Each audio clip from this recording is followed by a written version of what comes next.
Nakapagtala na ng 25 patay bungsod ng pagragasa ng mga bagyong Krising, Dante at Emong bukod pa sa epekto ng habagat. Ayon sa National Disaster Risk Reduction and Management Council, sa mga namatay, 9 ay naitala sa Metro Manila, 3 sa Calabarzon, Western Visayas, Negros Island at Northern Mindanao, habang tigisa sa Central Luzon, sa Mimaropa, Davao Region at Caraga. 8 naman ang naitalang nasugatan habang 8 iba pa ang nawawala.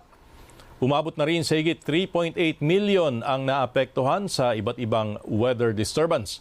Nasa 167,000 namang individual ang nananatili sa iba't ibang evacuation centers. Aabot sa 3.9 billion pesos ang halaga ng pinsala sa infrastruktura, habang nasa 366 million pesos naman ang pinsala sa agrikultura.